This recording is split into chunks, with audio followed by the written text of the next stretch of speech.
Welcome to Eat Your Peas, the podcast about doing what's good for yourself, even when you don't feel like it. I'm Lily Rachels, and I'm serving up bite-sized growth principles to help you build happier and healthier relationships. Hey guys, welcome back to Eat Your Peas. I took a break last week for Thanksgiving, but this week I'm back with a couple of signs that you may be overdoing it in the personal development world. Growth is essential to life. If you're not growing, you are dying. But there does reach a point when trying to better ourselves that we can become obsessed with our personal growth. Whether you're working through generational things, trauma, or you're just focusing on getting up earlier, eating healthy, working out, being kinder to the people around you. All of those things are great and important, and I highly encourage people to pursue that. Pursue the best version of yourself. But I know from personal experience that you can take growth to an unhealthy level. So here are a couple of signs that your growth journey has morphed into something toxic. Number 1, you have become rigid. Think of rigid as the opposite of flexible, that it's like you're a brick wall. These things must be done or else.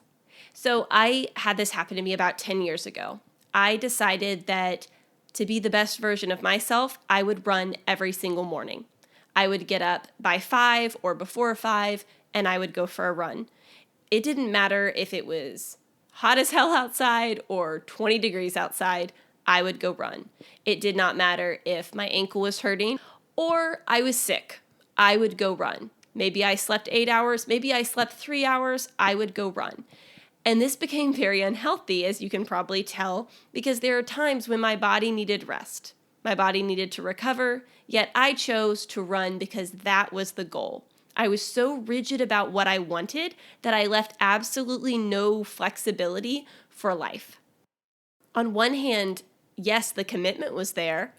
I was very set on achieving my goals, but it wasn't good for me. I was hurting myself at the expense of a goal. I was too rigid. And when we become rigid with ourselves like this, or with other people, where we hold people to these standards and we get upset if they're not meeting them, that's not personal growth. That's actually going the opposite way. Number 2, you're becoming hypercritical of the world around you. So this can look like noticing what everyone else is eating, or how everyone else is working out, or the books people are choosing to read or not to read, or maybe someone you know is smoking or consuming too much alcohol in your opinion. Whatever it is, you're becoming very critical of the way that others live their lives. Maybe you're noticing that you have a friend that she should probably work through her stuff, or, man, that guy at work, he really ought to read this book. And maybe Sally needs to just work through her trauma because it's really causing her to be kind of a brat. Whatever you're doing and feeling and noticing, you're just becoming so critical of all the people around you that are not woke, that are not enlightened.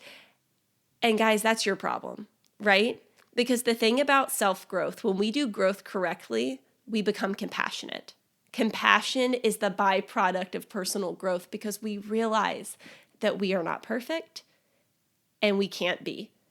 And we don't expect the people around us to be perfect either. Now, there is nothing wrong with wanting the best for your family and friends and encouraging people to achieve their goals, but you can't create goals for them. You can't decide that they need to do something with their lives. They get to do that, just like you got to do that. So if you find yourself being hypercritical of the people around you, it's time to reevaluate your own growth journey. And the third thing is shame. If you are feeling shame, you might be doing this growth thing a little bit off. Because shame is a feeling of I am wrong. So we feel guilt, we feel remorse when we do something wrong. And that's good because, guys, we screw up in life. And it's good that we feel guilty for those things because it means we have a conscience, right? But if you're feeling shame, this deep-seated feeling of I am wrong, there's something wrong with me, and you dwell on that. And it's this toxic shame that can develop in your life where your self-esteem is plummeting. Your joy is gone. You're just feeling bad about yourself. If you're on a growth journey and shame is coming out, I would say it's time to make a turn and do something differently. If you are feeling rigid, hypercritical, and filled with shame, it's time to reevaluate. Again, if you're not growing, you are dying, and your growth journey is important, and I hope that you'll pursue that, but not at the expense of your life, not at the expense of your joy, not at the expense of compassion. Because remember, compassion is a byproduct of growth. If you are truly working on the best version of yourself, you will start to see that compassion come out in your life, because when we truly work through our crap, we have so much more compassion towards other people who are hurting and other people and whatever they are going through. So if you find yourself in this place of maybe you're obsessed or you're just taking the personal development thing a little bit too far, stop, breathe, slow down. Get these feelings out on paper. Start a gratitude practice. Start to look for the good in life again, and give yourself some space to be human. It's okay to not be perfect. All the best people aren't. Don't forget to eat your peas. Have a good week.